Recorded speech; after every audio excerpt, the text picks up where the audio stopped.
Okay, तो हमारा next question है कि 3 masses 3 kg, 4 kg and 5 kg are located at the corner of an equilateral triangle of side 1 meter. Locate the center of mass of the system. सीधा सीधा बात है, पहले question को समझते हैं। हमारे पास एक इक्विलैटरल ट्रायंगल है। इक्विलैटरल ट्रायंगल के तीनों कोने पे हमारे पास 3 kg, 4 kg और 5 किलो रखा हुआ है मास। इस पूरे सिस्टम अरेंजमेंट का हम लोगों को एक सेंटर ऑफ मास निकाल के देना है। तो चलो सबसे पहले एक डायग्राम बनाते हैं इसका। हमको एक इक्विलैटरल ट्रायंगल चाहिए। ये आया इक्विलैटरल ट्रायंगल, जिसमें ये हो गया 1 मीटर, ये हो गया 1 मीटर, और मान लो ये हो गया हमारा ए, ये हो गया बी और ये हो गया सी। ओरिजिन पकड़ना हम लोग के लिए बहुत ज़रूरी है, नहीं तो हम लोग इसका लोकेशन नहीं पता कर पाएंगे। तो let A be the origin. तो अगर ग्राफ बनाए तो कुछ इस तरीके से वो आएगा, और ये सी लाइन पे ही है। नाउ इसको अगर बीचों बीच यहाँ पे अगर एक परपेंडिकुलर बनाते हैं तो इधर हो जाएगा 0.5 मीटर्स और इधर 0.5 meters, so that together it is 1 meter. अब ये डिवाइड क्यों किए पता चल जाएगा थोड़ी देर में। पहले हमको ये वाले डिस्टेंस को भी पता करना है, तो पाइथागोरस थ्योरम का इस्तेमाल करते हैं और ये डिस्टेंस पता करते हैं। ये पूरा परपेंडिकुलर बना हुआ यहाँ पे 90 डिग्री है, तो according to Pythagoras theorem hypotenuse square is equal to perpendicular square plus base square. Hypotenuse यानी 1 स्क्वायर तो 1 ही आ जाएगा, परपेंडिकुलर स्क्वायर ये हम लोग को तो निकालना है, प्लस बेस स्क्वायर यानी ये हो गया 0.5 का स्क्वायर। अब यहाँ पे हम लोग परपेंडिकुलर स्क्वायर निकाल सकते हैं, विच विल बी 1 माइनस 0.5 का स्क्वायर। अब इसको अगर हम लोग सॉल्व करते हैं 1 माइनस 0.5 का होल स्क्वायर, और उसके ऊपर हम लोग परपेंडिकुलर स्क्वायर को भी रूट इधर मार देंगे, उधर भी रूट मार देंगे, तो फाइनल वैल्यू जो हम लोग को निकल के आ जाएगा दैट विल बी √3/2। √3/2 इसको चाहे तो हम लोग ऐसे करके सॉल्व भी करके देख सकते हैं। चलो देख भी लेते हैं। 1 माइनस 0.5 को हम लोग लिख सकते हैं हाफ, यानी 1/2 और इसका स्क्वायर।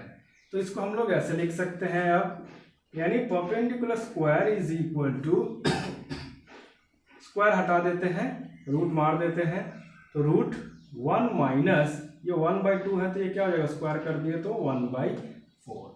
तो 4 × 1 4 - 1 3, यानी वी विल गेट √3/4, यानी this is equal to perpendicular निकल के आ जाएगा √3/2, क्योंकि रूट आएगा 3 का तो √3 और 4 का रूट मार देंगे तो 2 आ जाएगा। ये हो जाएगा √3/2 मीटर्स। तो ये जो डिस्टेंस दिख रहा है ये निकल के आ गया √3/2 मीटर ऑफ कोर्स।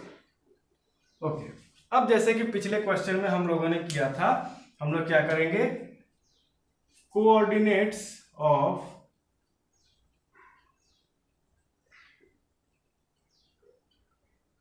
बॉडी ए का कोऑर्डिनेट्स, ये तो हम लोग को मालूम है कि ये XY प्लेन में है, Z एक्सिस दिख नहीं रहा है, तो Z सबका 0 हो जाएगा। तो सिर्फ हम लोग 2 एक्सिस में ही निकालते हैं, 2 डायमेंशनल ये है, तो X बॉडी ए ही ओरिजिन है, हमारा बॉडी ए ही ओरिजिन है, तो जाहिर सी बात है इसका X और Y दोनों ही 0 हो जाएगा, यानी बॉडी ए का X भी 0 है और Y भी 0 है। अब बॉडी बी जो है इसका Y 0 है, क्योंकि ये X एक्सिस पे लोकेटेड है, Y 0 है लेकिन X 1 मीटर का है।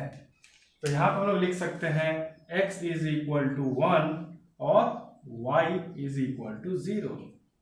बॉडी C के लिए, बॉडी C लोकेटेड है, यहां से इधर जाएंगे X 0.5 मीटर, यानी X is equal to 0.5 meters, और यहां से ऊपर जाएंगे √3/2 मीटर्स, तो C मिल जाएगा, यानी Y is equal to √3/2 meters. चलो कोऑर्डिनेट्स हम लोग को मिल गया। अब हम लोग को क्या निकालना है, सेंटर ऑफ मास का कोऑर्डिनेट निकालना है। तो सेंटर ऑफ मास में हम लोग कोऑर्डिनेट्स ऑफ सेंटर ऑफ मास का एक्स, सेंटर ऑफ मास का एक्स कोऑर्डिनेट अगर निकालेंगे, फॉर्मूला हम लोग को मालूम है, m of a into x of a plus m of b into x of b plus m of c into x of c whole divided by m of a plus m of b plus m of c। Same y के लिए भी रहेगा, लेकिन वहां पे x के बदले y रह जाएगा और बाकी सब कुछ सेम रहेगा। तो चलो x को पहले सॉल्व करते हैं। m ऑफ a, मान लो इसको पकड़ लेते हैं 3 किलो, इसको पकड़ लेते हैं 4 किलो, इसको पकड़ लेते हैं 5 किलो।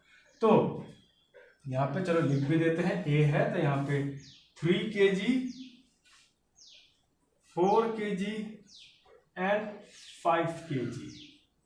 तो यहाँ पे हम लोग लिख सकते हैं ma।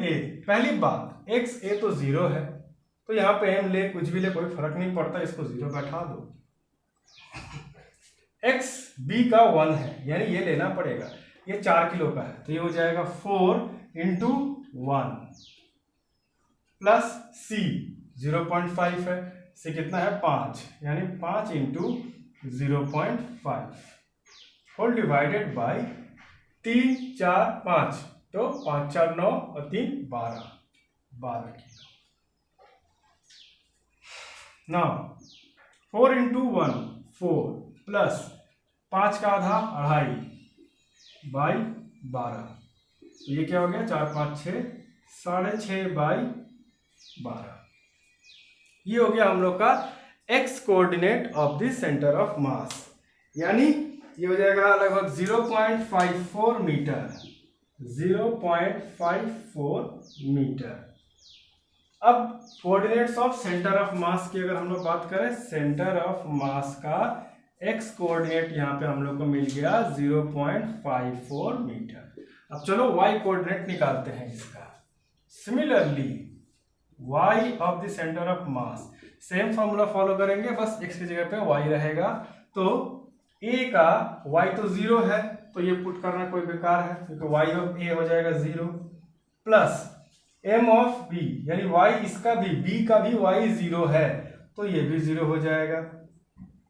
c का y है √3/2, यानी c कितना किलो का है 5 किलो का है, 5 इंटू √3/2 होल डिवाइडेड बाई 12, तो ये हो जाएगा 5 √3/12 इंटू 2 मीटर्स।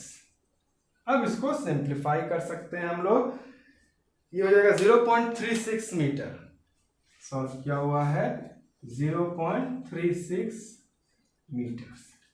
तो फाइनली इसका y कोऑर्डिनेट आ गया 0.36 मीटर।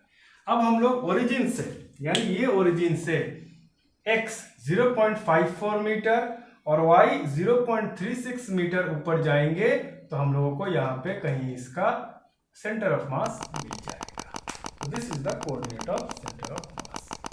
तो ये रहा हमारा सम, इस तरीके से हम लोग सम सॉल्व करेंगे। देख लो।